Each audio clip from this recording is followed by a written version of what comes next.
tremendous talk. We got the industry, tea, and the jokes. Actors, directors, musicians, and more. You're listening to Tremendous Talk. Hey everyone, my name is Law. And I'm Ash, and this is a Tremendous Talk podcast. Yes, join us each week as we guide you through the realms of Hollywood and beyond while we speak to industry professionals in the spotlight. So grab a boba tea and leave your shoes at the door. Welcome to Tremendous Talk. Yeah! Hello everyone. If you're new here, my name is Law. I am a Filipino Indian actor, host, and filmmaker who is excited to be here with my girl Ash. And we're going to have a great day. Introduce yourself, co-host. Woohoo! My name is Ash. I'm a mixed Filipina American actor, musician, and publicist who is also happy to be here with my amazing co-host, Law. Yes. Yes, that's me. Yay! Wait. I need to know. Tell us about your shirt, dude. Oh, jumping right in. We are talking about things that we're doing. And lately, I have been making t-shirts. Look at this. Look at this. This is a twice subunit, not to bring them up again on this podcast. Wait. Let's describe for the people who are listening to audio. Law is wearing a black shirt that says Misamo on it. Yes. In like me, a 90s. Mina, Sa, Sana, Mo, Momo. Misamo. That makes And sense. That makes sense. And it's like a 90s kind of print, and the font looks like it's like a Times New Roman or somewhat. You're killing it right now. Yes. It's like their promotional album art because they did like their own little Japanese subunit release for a song called Marshmallow, and I'm kind of obsessed right now. That's cute. Yeah, Wait, let's add that to the playlist. Oh, everybody, if you didn't know, we have a Tremendous Talk playlist. That is a great idea, Ash. And I think single-handedly, I've been able to introduce so much twice into that playlist, probably. Truly, you have. That said, it's just been really cool to like be back in Photoshop and like messing around in there, just having fun again. Like I helped my buddy Warren with some like YouTube thumbnails, and I was like, man, I missed composing all this stuff and like editing things, and it's really interesting. I'm curious about kind of like the AI tools that are out there, so we'll see if I can get on the beta, but I missed it, and so that's kind of what I've been up to. Are you doing anything? What are your hobbies right now? I know that you're like, guys, if you don't know this, Ash is also, like she said, a publicist for Tremendous Communications, and we're currently in the midst of Joyride campaigns. So the midst. This is like the dirty, nitty-gritty part of it. Yeah. And to be like, I haven't been sleeping, y'all. It's been so busy. But the things that I did yesterday, I think yesterday was like the tipping point, right? Like I had COVID and I couldn't go to the premiere, but I was working everything remotely. But I think yesterday I was so burnt out from just in general being a human. Like it's a tiring thing to do. So yesterday I painted my nails and I gave myself a haircut at 1 a.m. in the bathroom.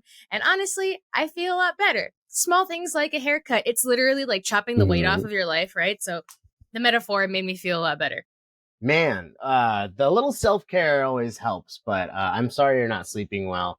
Do you have any kind of like escapism right now? Are you watching anything? Ooh, that's a good question. Yeah. I think I need to like, my comfort shows are funny things that don't make me use my brain. So I've been watching Ghosts on Paramount literally this whole time, like through when I had COVID, through like everything. Oh my gosh, you know what I'm watching? The Mummy. The Mummy, like the the Mummy. Brendan Fraser ones. Yes, that one. Yeah, those are great. I'm just trying to watch because Halloween makes me happy, so I'm watching Halloween-y things. What are you watching? Oh, right now, I mean, Secret Invasion just started, new MCU show, very, very spy thriller, spy drama, starring Sam Jackson. Like, what? Can't go wrong with that, right?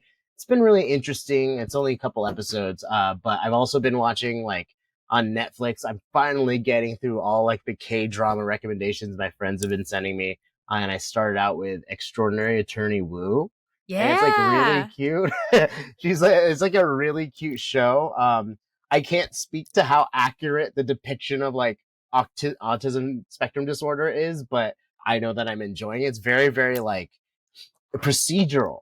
You know what I mean? It's just like every episode's like a new case, and then I love those shows. Yeah, I love them. I'm kind of obsessed, and I heard that there's a season 2 coming, so I'm just like, all right, I love this show. So that's kind of what I've been like consuming in terms of media right now. Is just like when I find time, I should say that when I find time, it's like the comforting shows that I'm gravitating. It's kind of like you know, like I'm not putting Shawshank Redemption on to calm down. Oh God. But I also feel like because we have to watch things for work, we have to watch things that like shut off our brain. But also, wait, speaking of when you have time, you went to frickin' San Diego Comic-Con and you did like tell me all the things that you did. I'm going to be. Yes, I'm You're going. going to be. It hasn't happened yet. 3 different panels next month at Comic-Con. The first one is I'm moderating a cosplay photography panel.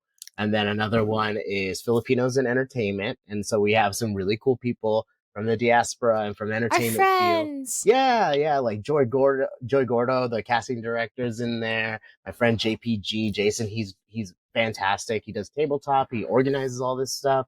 And then the last one is for the Nothing New podcast. I'm going to be moderating legends and how they're told and retold. So I'm really excited for Comic-Con. It's coming up. I'm prepping for it right now because like work-wise, things are slowing down. Junkets are slowing down. But the last week was crazy. I covered Ruby Gillman, Teenage Kraken. I did the Joyride premiere. I did Barbie. I did Ninja Turtles. Like it's a crazy time right now, or it was. And so now I'm just like excited to see what else is coming down the pipeline for work. But hold on, Lau. So cool. Let's just take a second. Let's take a step back here. Sure. We could do that. And knowing and talking with like you and Carrie last episode and hearing like kind of your journey and stuff and getting to know like kind of your the things that you've experienced along the way. Would you ever imagine like 10 years ago that you would be not only attending San Diego Comic-Con, not only doing one panel, you are doing 3 events at Comic-Con. You got asked to do these things. And you have done more junkets that I can count on all my hands and toes in the past week. Like, look at our lives. And I am so tired and I'm stressed and I'm burnt out, but I am working on one of the biggest campaigns in like Asian American cinematic history at the moment. And I'm doing things that I love. And we're both like exploring our art forms and we're both in places that like 10 years ago. Oh my gosh. Ooh, sure. That is like crazy to think about. 10 years ago, if you told me I'd be in a room with Margot Robbie and Ryan Gosling, no. You were in a room with Ice Cube in the past couple days. I got a days. picture with Ice Cube. I saw that picture, dude, and I freaked out. I'll be honest with you guys. I was a little nervous going into Ice Cube's room because I was like, it's Ice Cube. But he was really cool. I got the photo. Look at us, just being friends. And he's excellent. Was a good day. It was a good day. Just waking up in the morning. Got to thank God. But he was really cool, and he's so funny in the Ninja Turtle movie. You guys, the Ninja Turtle movie is so good. Barbie is so good. Joyride is so good. I just feel really lucky that I got to do all this stuff. It's crazy. And fun fact, when I was in the room with Margot Robbie and Ryan Gosling has a pink lemonade and pink sunglasses in his hand. He leans over to me as I'm sitting. He goes, "Hey, these are for you." Eye contact. And I was just like, wow. Like, I wonder if it's recorded. I can't wait to look at that footage. But he's just like, he just handed it to me. And I was just like taken aback. He just has such a star quality. And then sitting across from like Ryan Gosling and Margot Robbie really puts in perspective like all the things I wish I looked like and could be. Can I tell you a quick story? Yes. In college, I was taking an anthropology class, right? And there was this teacher who was like very classically handsome, very, very funny. I was like, 20 or 19 at the time or something. Uh-huh. And this guy was obsessed with monkeys, right? Like he loved monkeys. Like monkeys were all he talked about. And then he was talking about like in anthropology, we study like why people like each other, like the features that are like generally perfect on a face that people are attracted to and all that kind of like scientific research. He put a picture of Ryan Gosling on on the screen and had a conversation of why Ryan Gosling is so perfect and so like classically handsome and everything. And I remember trying to take a picture for my friends, like as a meme of like, look at this teacher with Ryan Gosling. And then the flash went off in the middle of this dark classroom. So everybody knew. And then all the girls had crushes on this teacher. Like, it was hilarious. It was just so bad. So whenever I think of Ryan Gosling, I am taken back to this embarrassing moment of calling myself out on taking a picture of this professor in this anthropology class. Wow. That's the effect that he has on the world. That's so funny, though. Like, that's so interesting. And let me just... I would freak out with being in a room with Margot Robbie. This Sharpie, I had them sign a bag for a giveaway. This Sharpie was held by Margot Robbie, Ryan Gosling, Michael Cera, Issa Rae, Kate McKinnon, and Greta Gerwig. Okay, can I just say, Issa Rae is the, like, pinnacle of everything I want to do in my life. I love Issa Rae. Mm-hmm. Oh my gosh. Mm-hmm. It's so crazy that we were just talking to someone who's made out with Margot Robbie on screen. Yeah. Lily was actually one of the first people I saw like my post about my Barbie junket, and I was just like, it's so weird how things connect like that, right? It's very cool. I feel like the day before I was just editing the stick shift story about Margot and Lily, and then I'm in the room with them. It's been a cool week, and it's been a cool year. Like all the things that, as bad as some days have been, it's been a very cool year. And that's why I like this podcast, is like we get to recap, and it's just like, oh yeah, I did do some cool shit last week. Yeah. I wasn't just like a useless piece of meat. You know what I mean? So it's good. Yeah, we get to hit like the things that make us happy. And for me, even being in this room, like I'm in my husband's studio right now, and I'm surrounded by all these instruments and the things that make me happy. And I'm not in my like studio cave anymore, like typing on my computer in the dark or something like that. It makes me, this podcast is really great. I'm very grateful that we have it. Yeah, this is almost like a break for you, I feel like, in your regular day-to-day life, which is funny because you're still technically working right now as we speak. Regularly scheduled programming. But you know what? I think all the things that we're feeling today, we're setting ourselves up for some inspirational stuff with our guests. Because she definitely knows a thing or two about working hard and maybe managing our time better. Maybe we have some stuff to learn. Talk about that, yeah, and managing like mental health and stuff. Wow, it's gonna be a good chat. I've been watching her journey for quite some time, and I'm actually really stoked to talk to her. So my husband knew how tired I am, and he was talking to me before we recorded this, and he was like, "You're gonna pep up with this podcast. You just wait." Yes, this is a healing conversation for us usually, and I hope for your listeners you get something out of it too. But let's get excited for our guest this week. This week on the podcast, we are stoked to be chatting with Rachel Leyco. Ooh. Rachel Leyco is a queer award-winning Filipina American filmmaker, writer, actress, and activist. Okay, long story short, y'all. Her work has been in festivals and programming literally around the world, and she's a freaking badass. Have I mentioned she's also like the founder of her own digital media company? What the hell? That's so awesome. We'll get into it all on this episode. Welcome to the podcast, Rachel Leyco. Yeah, Rachel. Hi, thanks for having me.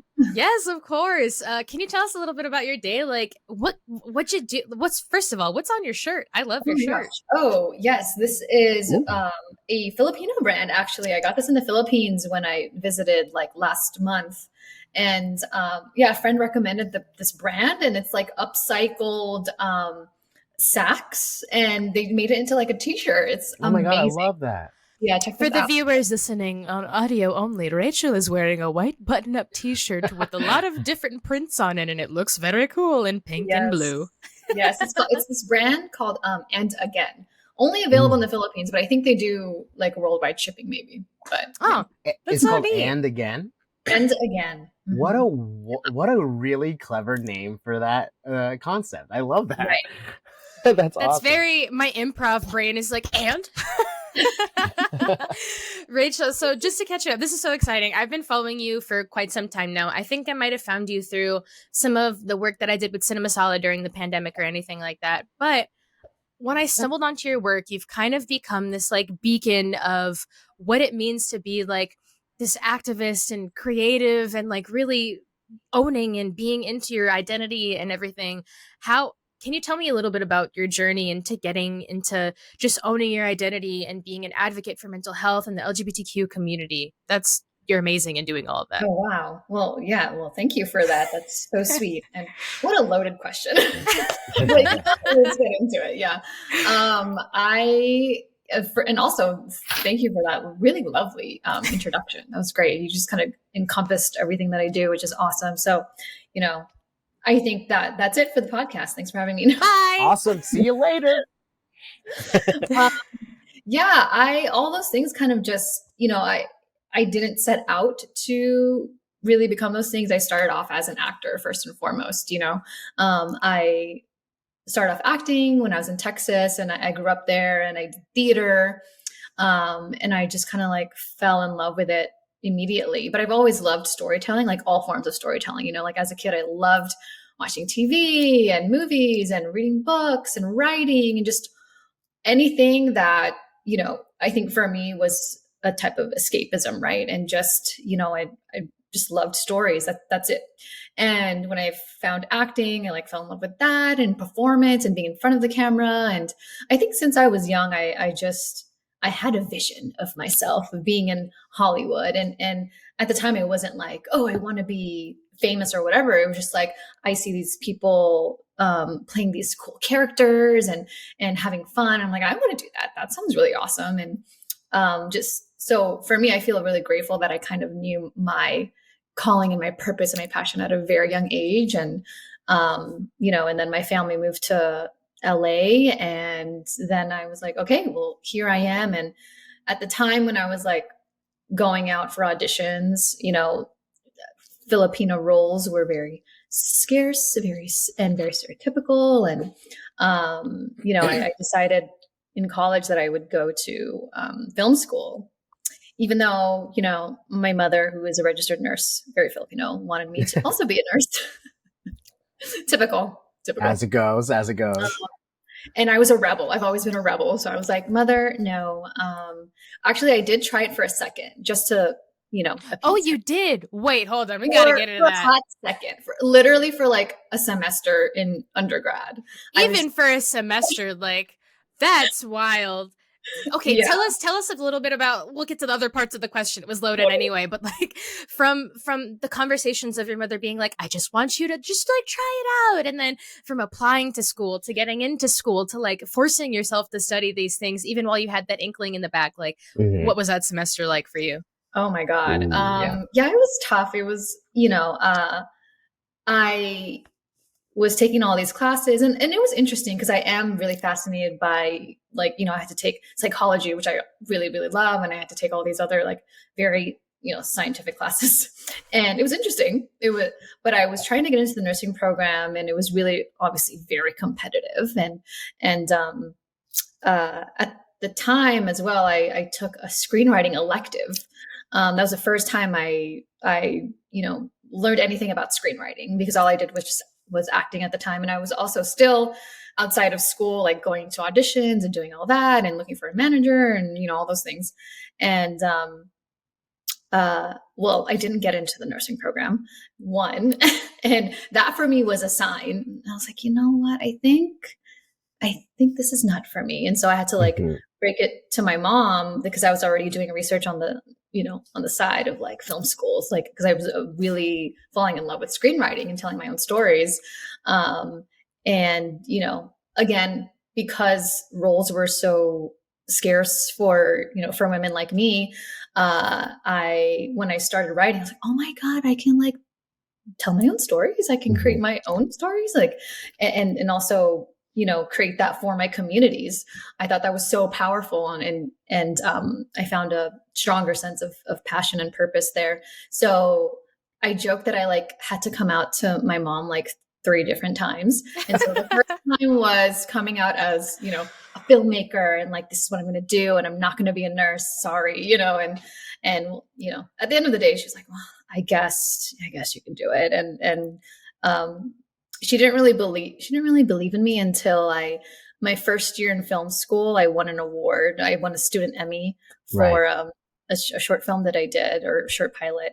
And that was I just had to win an award for my mom to believe in me. So, there's that. Oh, you're preaching to the choir on that one. Yeah, right?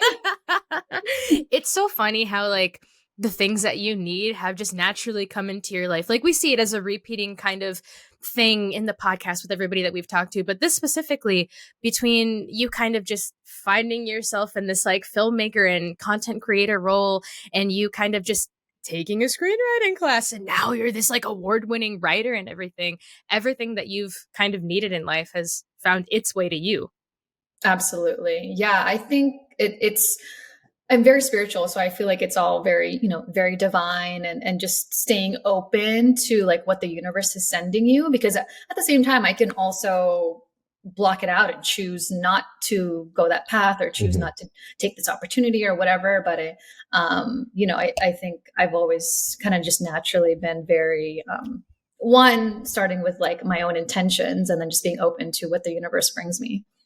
Law, can I keep on asking questions? I know I'm taking this over. Go for it. If you have one loaded up, go for it. This is amazing. Okay, I want to talk about that to be post that you put up, because ever since I first saw that, it's like stuck with me. So I think you were talking about how you saw this, like, instead of thinking of a to-do list, you were thinking of a to-be list. And from what I've seen about like all the stuff that you've done and what I've connected with you on is this like role of manifestation in your life as well. And I feel that's very prevalent in what you do. So how do you work on kind of creating goals and setting goals, and like the border between manifesting and like those to-do lists and everything? Oh my God, I love this question. So good. Yes. Well, the to-be list, that came from Jay Shetty, who is like one of my favorite just human beings on the planet right now. And when I found out about him, I just, was watching his podcast, which I'm a huge fan of, and everything he said just like really resonated with me. And there was a quote that I had heard somewhere, I don't know, on the social media. And he was talking about like, usually, I can't remember the exact quote, you guys can look it up, but instead of, humans, we usually create these to-do lists, like, okay, got to do this, got to do this. It's all centered around like work and hustle culture and all of that. And which can be very, very toxic, and if not balanced well, and not balanced with our mental health. Right. And I definitely felt that, especially in like my early 20s, I was that like go-getter, and like so into like hustle, like can't stop, got to go do this and that. And it really affected my mental health in like really, really horrible ways. And so when I, that kind of shifted around a little bit before the pandemic, during the pandemic, when I decided to like really take self-care seriously, my mental health seriously. And I tried to implement all these different things like therapy and meditation and yoga and breath work. And then listening to all these self-care, self-help podcasts like Jay Shetty. And then I really took it seriously when I heard that to-be list, and creating a to-be list for myself instead of like trying to do this and that XYZ task. I wrote down who I want to be. And that really changed the game for me. I was like, well, I want to be someone who is passionate, who is also compassionate and passionate, and someone who is intentional with everything that I do. And, so I just wrote down all these to-be lists, and when I started implementing that into my life, it really just elevated my soul, deeply. So, and my work as well. From an outside view, Rachel, I mean, you and I met technically through a different podcast. Wait, know each other? We were on the same. I can't even remember what the topic was. But Oh my it was gosh, a bunch of us it Filipinos. It was Patrick Strange's podcast. Oh, Showcast show. Oh yes, that's it. Yeah, and Shout out to Patrick Strange. Yeah. And I remember it because, one, you're very impressive. Like, you have so many things about you, projects that you're working on that are all so impressive. But on top of that, you're very poised, and you had a really good sense of who you were. And so I appreciate all the stuff that you're letting us in on, because when I look at content these days, it's so oversaturated, right? There's a lot of people just regurgitating stuff, and then it just feels messy and it feels like irrelevant, but your stuff always feels so genuine. And I wonder what the balance is for you to be genuine, to share personal stories, but not let the public in so much that it's actually affecting the way that you live your life. So what does that balance look like for you as a storyteller? Yeah. Wow. That's a great question too. Yeah, no, I totally agree. Like, especially in this like content creation world, and you're just so bombarded with content everywhere you go in every platform. And there's so much. And it's like, yeah, I definitely get, overwhelmed sometimes with all of it. And well, for me, there's a few ways that I kind of, protect my energy, protect my space. That's a huge thing, is just being intentional about that too. And I try to curate who I follow and like what I let into my energy field and in my life. So that goes with social media too, and all the kinds of content and the people that I follow. I make sure that that their messages and their content resonate with me, and most of it is like positive and uplifting and fun, and so I also try to do that with my own content. And the thing is, like, I have really learned to, over many, many years, learn to just not give an F about what other people think. So like when I make my own content, when I make my own stories, it comes from a very genuine, truthful place. And I truly believe in like what I'm saying, what I'm creating, the stories I'm telling. And if it doesn't resonate with someone, which, that always happens, because there are people who are just, I'm not their cup of tea, and that's fine. You can get a different cup of tea, but like you can just, I block them out of, I even like literally physically, if there's, especially like hate speech, being a queer woman too online, when I put out queer content, sometimes it can get some hate or get some like weird, ugly comments. Sometimes I'll delete them or just block them out, because first of all, I'm not going to spend my energy on those people. Right. And, because I can spend my energy elsewhere. So yeah, for me, it's just helpful to like, I try not to engage, and I just protect my peace and my energy and my space. So that's a huge thing for me. That's great. And I think we could all learn a little bit about that balance too, and not burning out, not letting too many people in that don't need to be let in. Right. Yeah. But it's so funny because like, I don't know if I'm just getting served ads because I'm a Filipino guy who goes to therapy, but I get your BetterHelp ads showing up all the time on all of my social platforms. And beyond that, it's interesting because, that is not an easy topic to talk about. The things you're sharing right now, they're so stigmatized to the point that people feel uncomfortable talking about, especially if you're Asian American, I feel. What have been some of like the better feedback that you've heard from getting to do these ads? Have people reached out to you? Have you seen like a change in like your own community? It's so wild, because like that was such a, again, kind of an opportunity that just came up for me, and I was like, oh my gosh, yeah, therapy, awesome, cool. Like I'll partner with them and make these videos and fun content, because I first of all, I love making content anyways. And then therapy and mental health is a big passion of mine as well. So I was like, okay, seems like a great partnership. So when I started, making those videos, and I was just having fun with it, and yeah, again, to your point of like, mental health is such a difficult topic, especially in the API community, for us to talk about. I try to find ways to make it like, digestible, and ways that is lighthearted, but still, because it's a serious topics that we're talking about. And it can, it's for me, and because I've learned how to, tell stories and write, and I try to make the content as, some of it is funny and very like lighthearted, and some of it is like sort of serious, but still in a way that is relatable. I think that is one of the big key things for me too, when I'm, creating content. Like, how can I make this easy for people to understand and digestible, and not feel like it's just like heavy-handed and just like serving it at you. But the experience with BetterHelp has been honestly like, I will say this, it has been a little controversial because they have their own like, things going on, but I think any brand is controversial. Like Mhm. there's pros and cons to any kind of brand. And I'm just here to make the content. So that's what I'm doing. But it's been really fun because I've gone to events and people have like recognized me, or I've just been out and I'm like, I recognize you. Or like at the time, one of the funniest experiences I've had with that is I was at the time on dating apps. I was on Hinge specifically. I can't tell you how many, like, probably a handful of people were like, girls were like, "You're the girl from the Hinge. I mean, you're the girl from the BetterHelp ads. I know you. Like, I love your ads." And it's just, I'm like, oh my God, that's so hilarious. It's not even, they don't know me from the TV shows I've been in. They know me from the BetterHelp ad. Like, I just thought Yeah. that was so hilarious.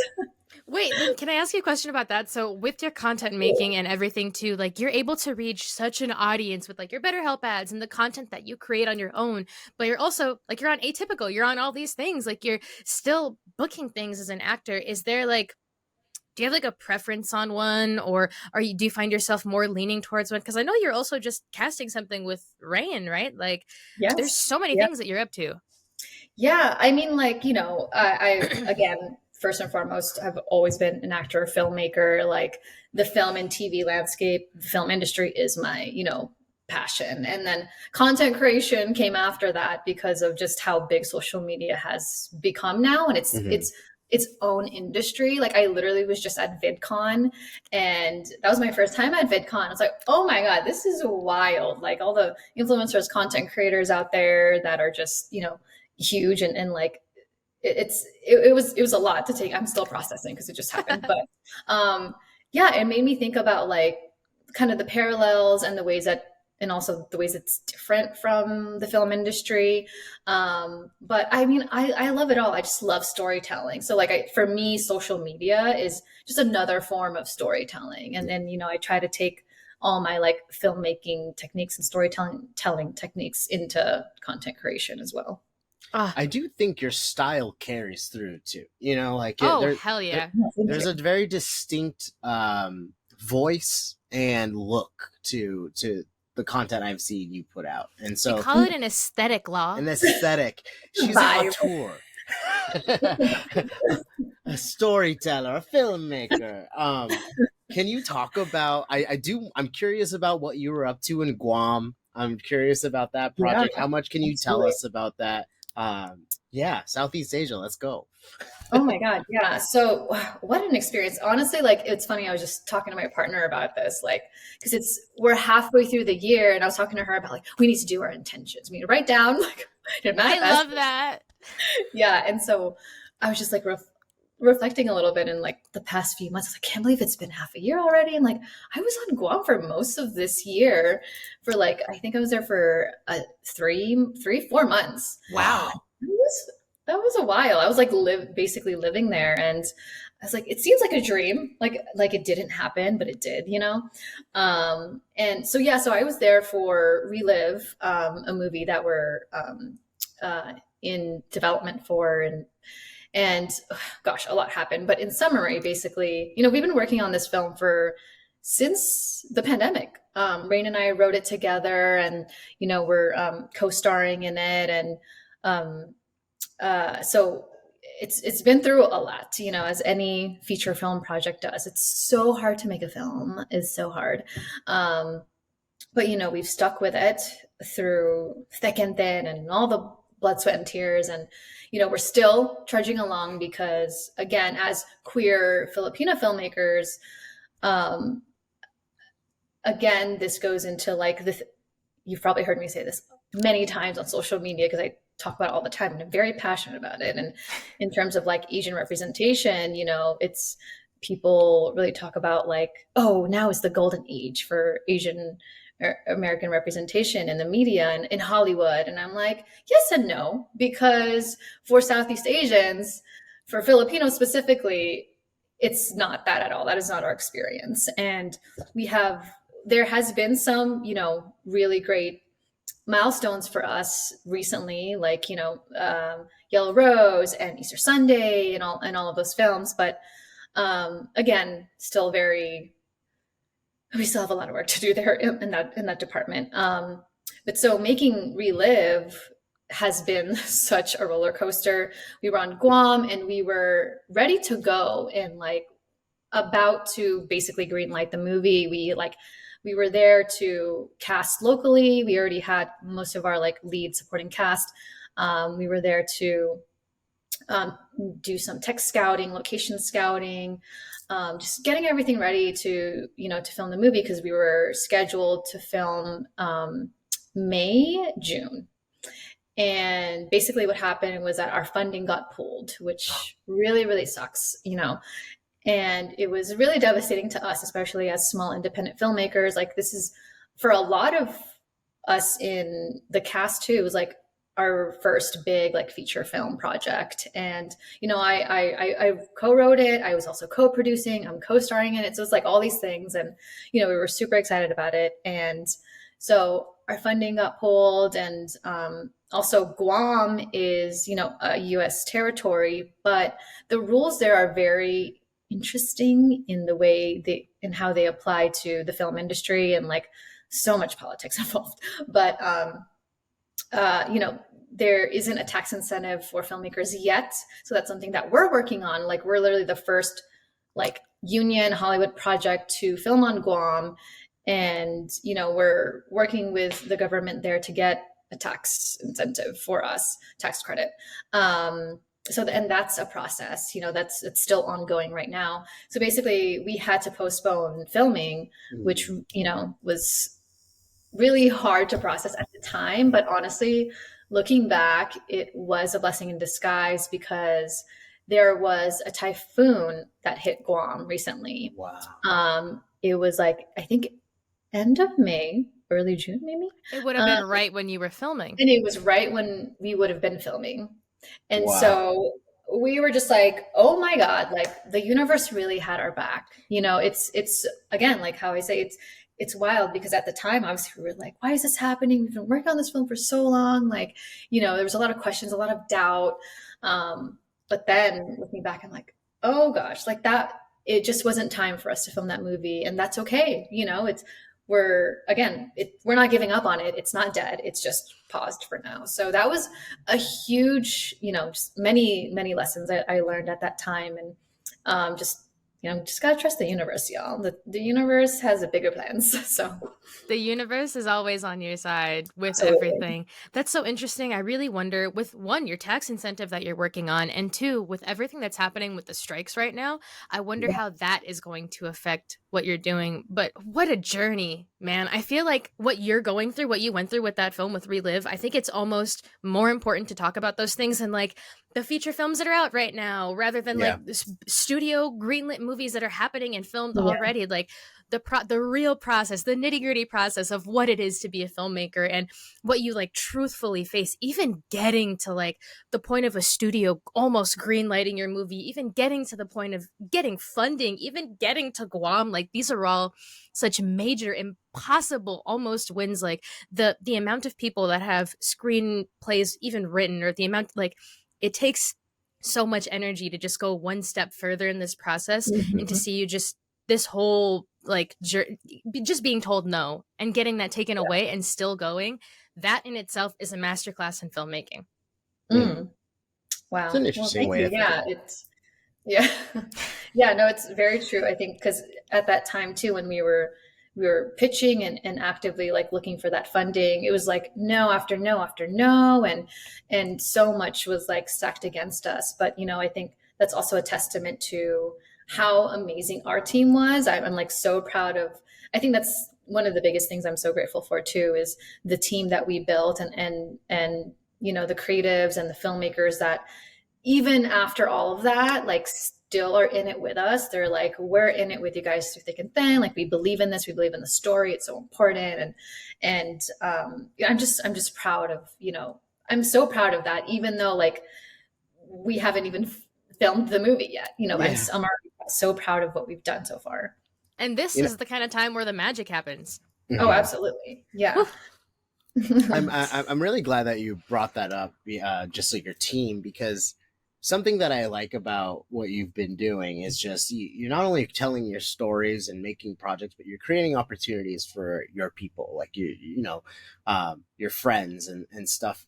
I'm just curious, in terms of like collaborators within your inner circle, what are like the qualities that you want to keep by your side? Like who are the people? What do they look like? What are their characteristics that you can trust them not only with the work, but like the personal relationships that happen when you're on set and stuff. I'm curious, like what do you value in another person? Yeah, that's a really great question. I mean, I definitely value, I mean, I definitely have to trust that person. And so, and trust does take time to build, but often my frequent collaborators are just my friends and people that I've like known for a few years. And then like, and I've seen their work, they've seen mine, and maybe we've collaborated on a few things, or maybe we haven't, but we're just like fans of each other. And we just want to like lift each other up and support each other. Like that's really it. And especially again, like you said, it's, trying to build a community and raising each other up in terms of like, first of all, like Filipino representation, queer representation, all of that. And so, yeah, I think, and then also another big quality that I look for is just like people who are not only just passionate, but also just like love to have fun and are just, great to be around and just, good, genuine, kind people, obviously.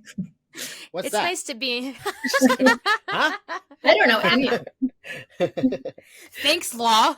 Boo! This podcast sucks. Boo!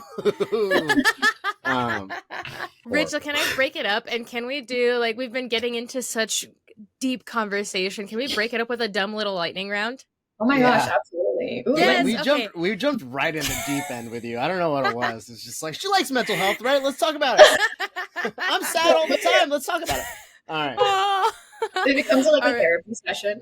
Yeah. Oh my gosh, you have no idea. This is the podcast. Yeah. All right. Current song on repeat. Oh my God. Sometimes by Britney Spears, because I was just going on like a throwback, little like 90s throwback loop earlier. So yeah. That makes me happy. Okay, something you're good at that nobody knows. Ooh. Okay. Well, I just had said this, so I think people know now, but it's still something. Okay. Beatboxing. What? Do it. Sorry. Yeah. Sorry. Okay. I have to preface it with like, I'm not a professional. It's just like for fun that I developed when I was younger. I don't know. Cause I saw someone do it. And I was like, that's cool. And I tried to like learn it. And so, yeah. But okay, here's a really quick sample. Hey.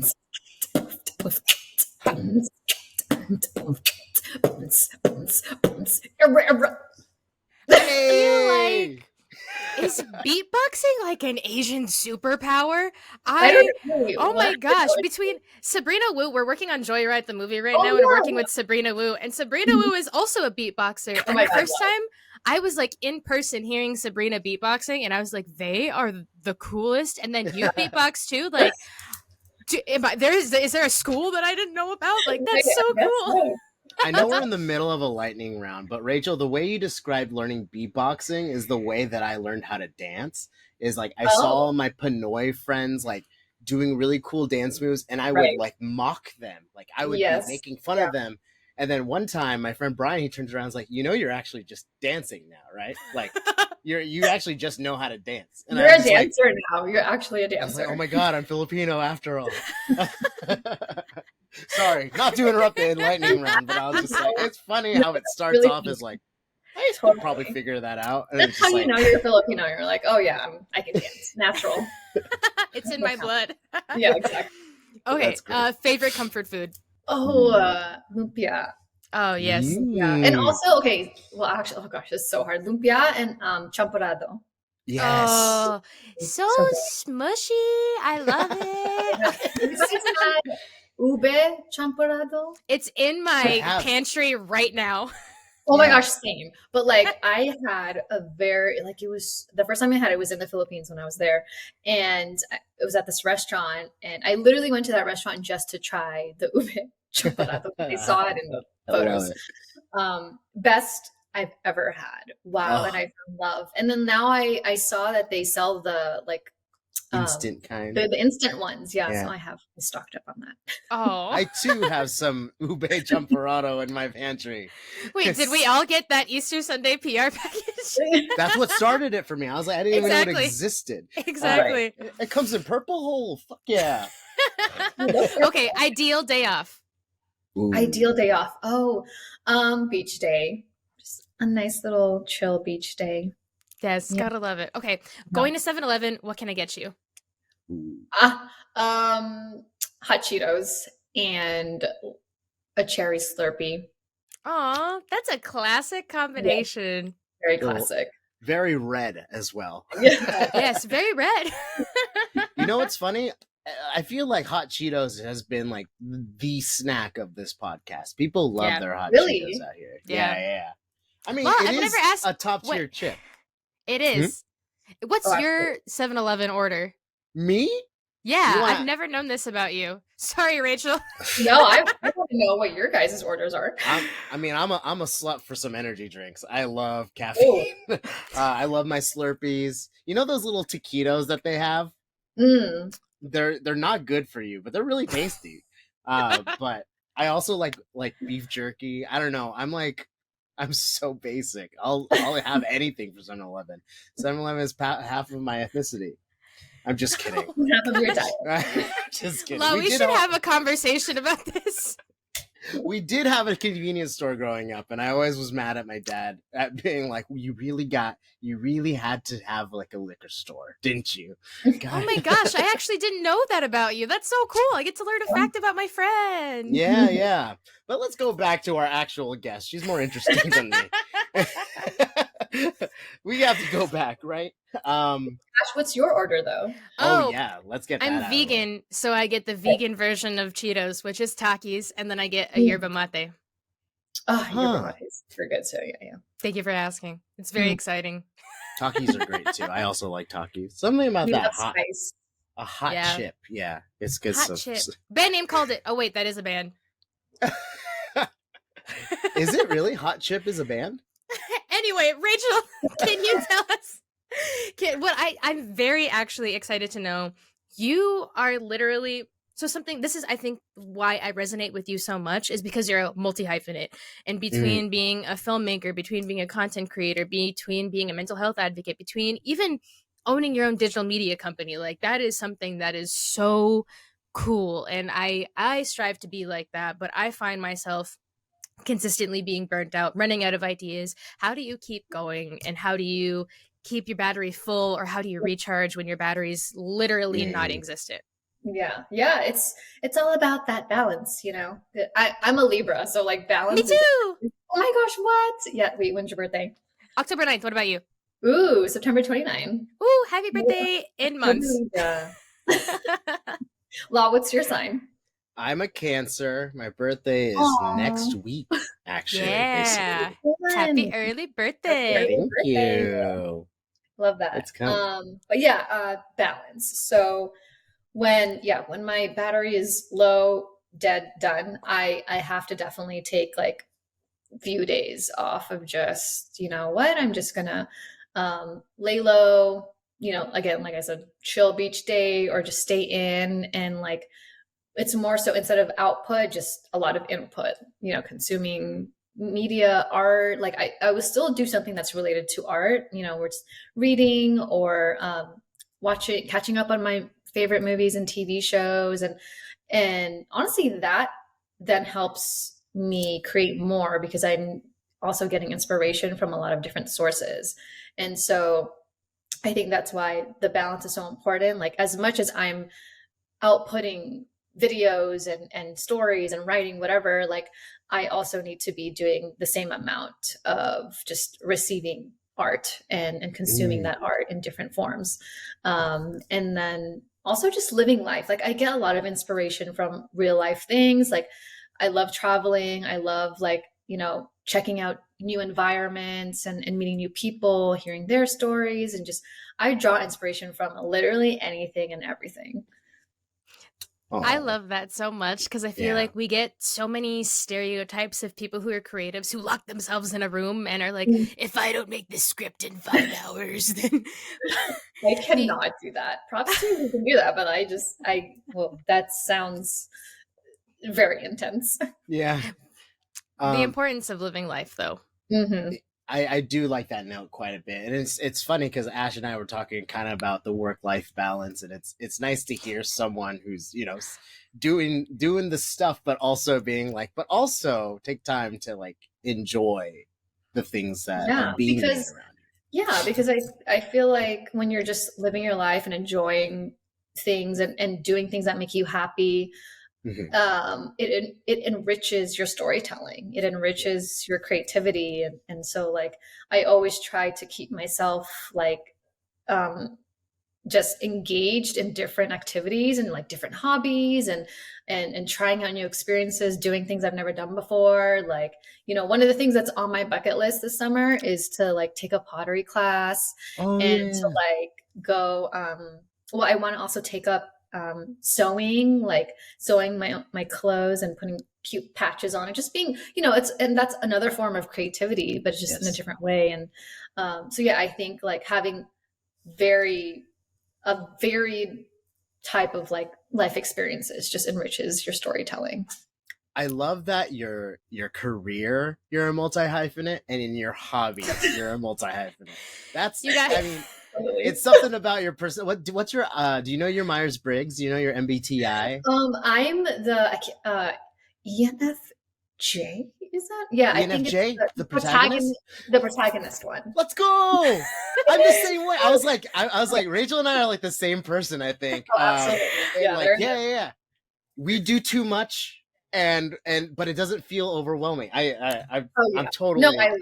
Yeah, Me yeah. and Yeah, Law that's love what- talking about this. That's amazing. It's definitely that. It's like me as a Libra, and then as the protagonist, I just like Yeah. love everything. Like Yeah. I can't choose one thing. I just love everything. You got your Me as a varsity. Cancer is. Yeah, I was gonna say like the varsity. We're like the presidents of the class, actually. Yeah. Yeah, we Yeah. do too much. We care too We much. do No. a lot. Yeah. I wanted to talk. I was on your Twitter, and you mentioned something about like the industry is in a weird place, right? Like things are slowing down. There's Yeah. strikes happening. And you mentioned something about like people are having to go back to their side hustles, but there's hope that the industry will, like with the state of the industry where it is, we have to rely on these side hustles. I'm just genuinely curious, what's been like your favorite side hustles like throughout the years while you were making the multi-hyphenate happen? What actually brought the money in? Yeah. Well, so content creation, which is why I've been doing it a lot more recently, because with this WGA strike and then the potential SAG strike, I was already preparing myself for like, okay, well, probably won't work for a little bit. That's okay.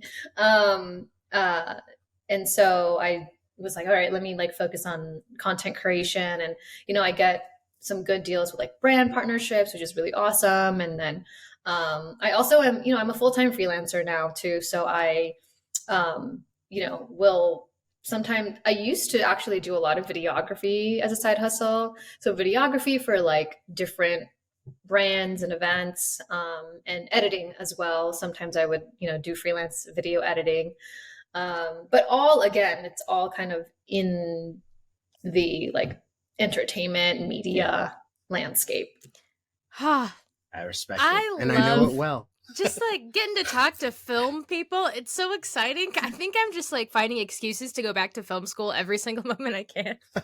Can you bring us through, speaking of content creation, can you take us through like your process of like ideating on a video from shooting it? Because I don't know, dude, it's so complicated. Like when you get on set and you're like on an atypical or on a regular set, you just show up and you stand there and you say some words. Right. But Right. you're wearing so many, you're wearing like literally 12 hats at a time when you're doing All of content the- creation. all of the hats.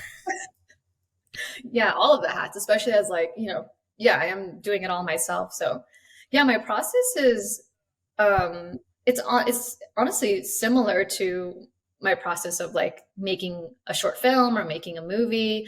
I'll have an idea and then I will write the script, or at least like write the idea of what the video, the sketches, and I'll write it out, and then I'll prep. I'll do a little shot listing. I'll like figure out the locations and the actors, or if I need extra people, or if I'm going to play multiple characters, figure that out. And then, yeah, I just shoot it. Like I have a little tripod. I usually shoot most of the things by myself. And I have lights, and yeah, I set up everything myself, and then just shoot. And then I have to like obviously play back and watch everything, make sure it's all good to go. And I talk to myself a lot when I'm creating by myself. Like, is this good? Or like, what? Okay, maybe I'll do it this way. And like this, I'll still be like, hey, action, cut, like to myself. And then sometimes I collaborate with other, friends and creators, which is always fun too. So yeah, I think content creation is for me like just a bite-sized type of like set, and a bite-sized way of practicing my craft, because I think it's, again, it's similar to filmmaking.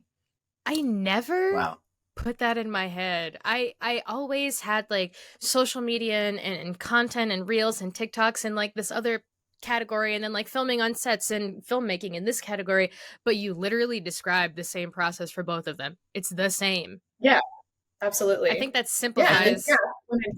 And then when I'm done filming, I'm like, okay, let me go edit this. Let me like, and then that's also like a fun part too for me is like putting it together and like, what music am I going to put? Like, what kind of transitions am I going to do? Like just all of that stuff. It's all filmmaking, it's just like in a different kind of form. It's vertical, That's it.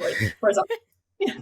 Well, I think that's probably why you're getting these freelance gigs, right? Because that knowledge and the workflow that is it's ingrained into your brain at this point, right?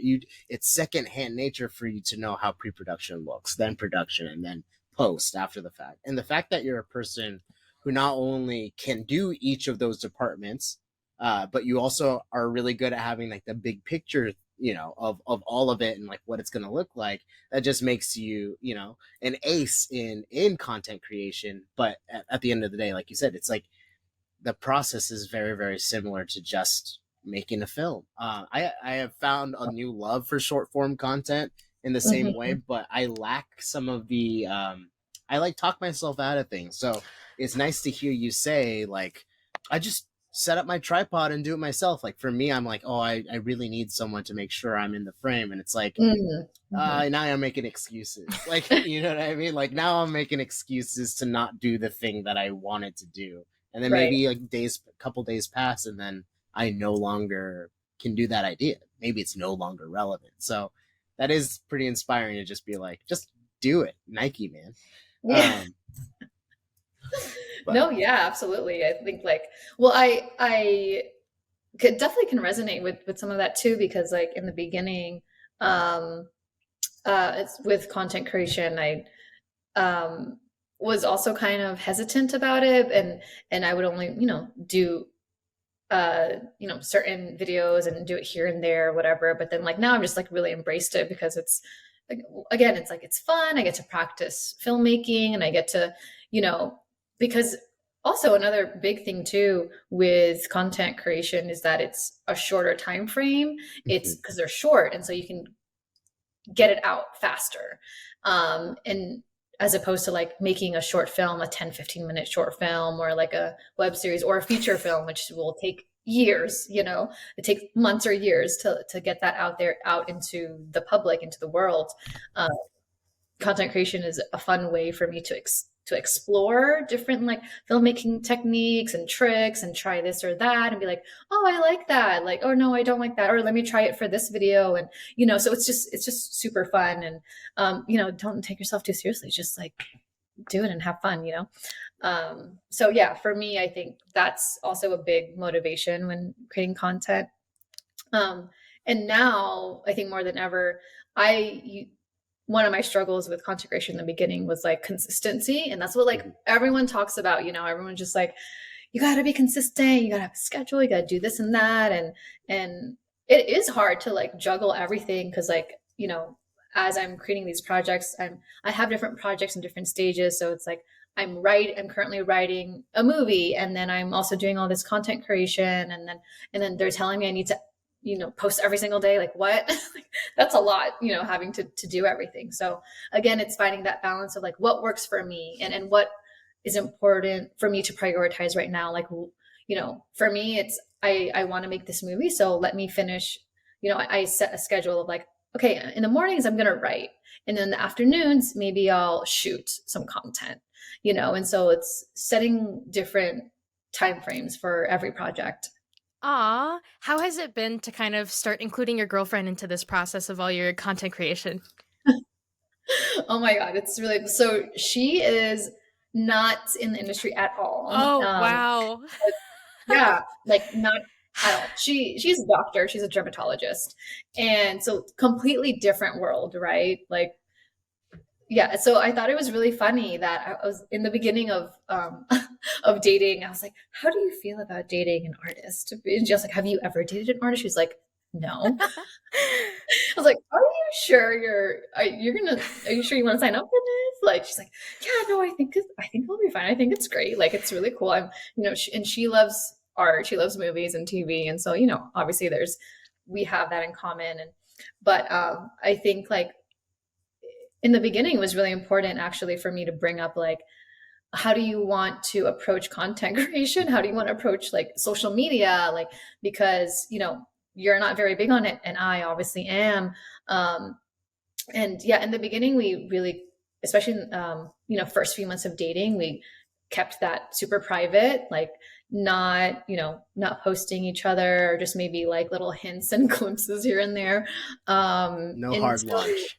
Yeah, very soft, very softest of launches.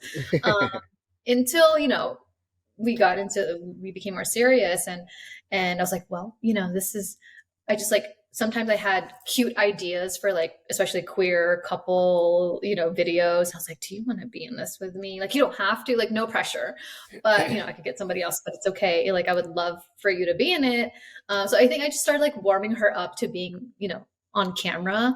And so it's funny because she's like, so not, like when she gets on camera, she doesn't freeze up, but she like gets in her head. I'm like, it's okay. It's like, so it's been really fun. I think for us, I just try to make it as fun as possible again and try not to put pressure on it. And yeah, it's been really fun to just like include her in some of my content and, people seem to enjoy it. And so it's nice. Oh, that makes me happy. That's so cute. That's goals.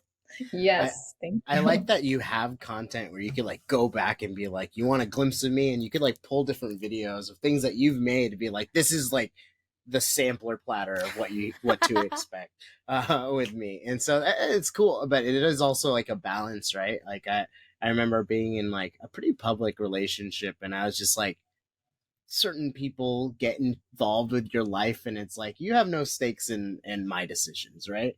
And so finding that balance, having that respect to be like, do you even want to be on my channel? Like, is that okay with you? I think that's like a big conversation that a lot of people don't necessarily have when they get into a relationship with an artist or like, dare I say, influencer.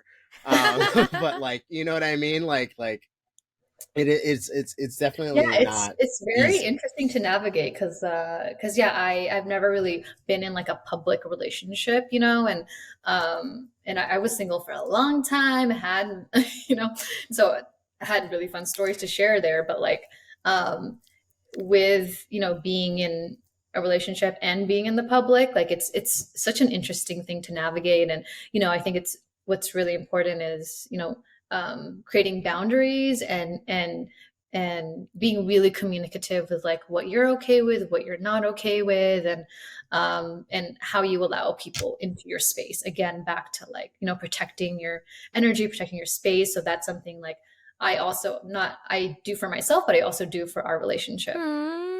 It's a lot of tough questions that you got to navigate real quick. Like, you want to be with an artist? All right, this is what you're going to get. Get ready.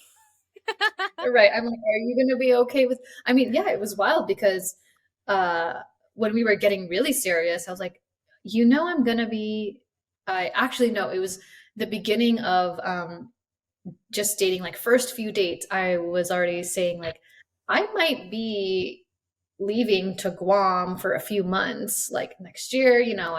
I like, are you up for that? Are you like, it's going to be long distance for a bit. Like, is that something you're okay with? And, so we talked about that and came up with a game plan of how we were going to attack long distance dating. And, and so that, it was so interesting to navigate, but we got through it because of our game plan. I think we were very open and intentional and communicative, and and then here we are. So wow, healthy adult relationships. Love game that. plan. Yes, healthy.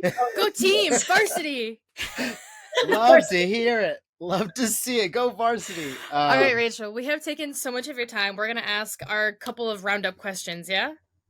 All right. Fantastic. Sounds good. So, do you want to do it? Do you want to do pass the mic? Oh yes, let's do it.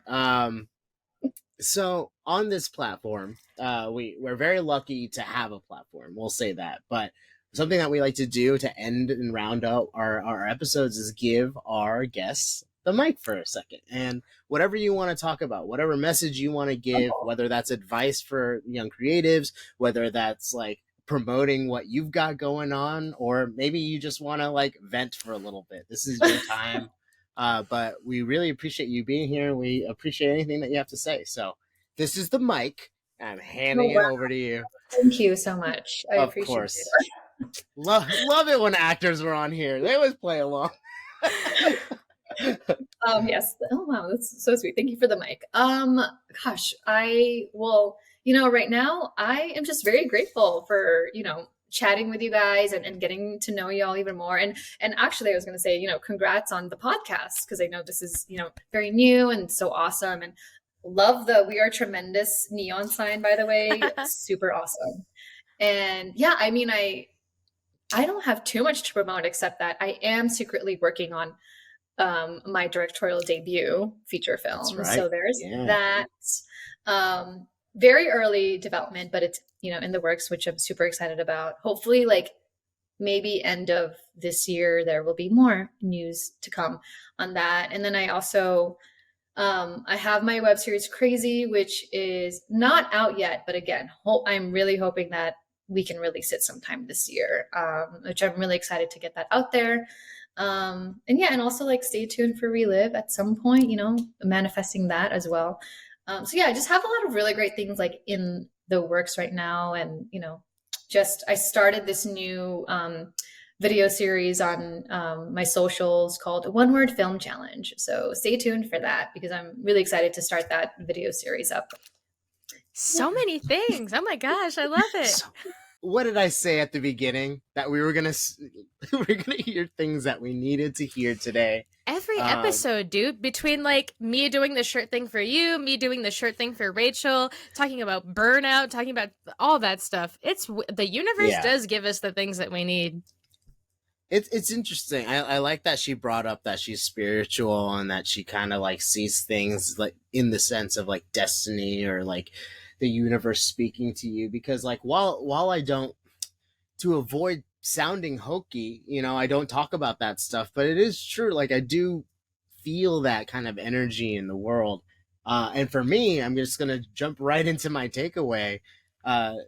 She gave us permission to also enjoy what others create. I think I really needed to hear that amongst everything that she said is do it, right? Like do it yourself if you have to.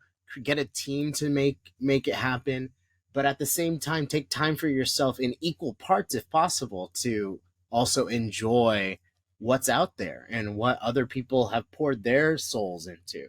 I think that was like a really beautiful sentiment, and she's right. Like living your life is the only way to enrich your storytelling, right? Living your life and gaining more experiences is the only way to make you a better storyteller in the end of the day. And so for someone like me, who also wants to be a multi-hyphenate to the level that Rachel is at, because she's like killing it, right? And has all these really wonderful things, we also have to look back at all the journey that she had. Like this started in school. This started when she was young. It's not just like it was handed to her in the last couple of years. She's finally seeing like the fruits of her labor come into fruition. Is fruits into fruition? Is that too much fruit in a sentence? Fruits into fruition. Band name called it. There you go. There you go. But yeah, that was kind of my takeaway, is to just go out there and do it. and also take time for you. Take time to absorb knowledge, not just like pour it out, I suppose. 100%. Yeah. And for you? Yeah, so there's this thing that I heard, and it was either like an improv class or something. Improv gives a lot of life lessons, but they said before, I forget who it was either, but before they go on a show, every time they're in a new city or they're on tour or something, but before they go do any show that they ever do, they don't like hang out with each other. It's a duo group. They don't hang out with each other. They like go into the city. They take a walk. They sit in a park. They people watch, they go watch a movie, they like go live life so they can take those experience from the life that they've lived and put that in their art form literally like in an hour later. And I think what Rachel said really reminded me of that, the importance of going out and living life and taking those stories that you get in your like personal experience and then adding them into what you do.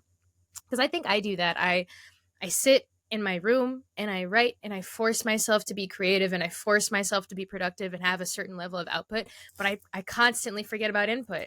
Like it's not a priority for me to go enjoy life. It's not a priority for me to like go and like intentionally watch a movie instead of like watch it on my tiny screen in my bed with the covers over my head or something, right? Like, so she did give me permission to go out and enjoy life because it's not just for me, but it's for the art that I create and for the entire art form. And also just like, I'm kind of in awe of the whole not giving an F situation, right? Because from what she talks about publicly in terms of dating and mental health and even sharing her journey, like within coming back to her roots and being a Filipino American and all of these things, I'm thinking of like what I would make in my head. And I'm like, that'd be cool. But also I don't think I would post that because I'd be so worried about what other people would think or what people would judge me for or whatever it may be.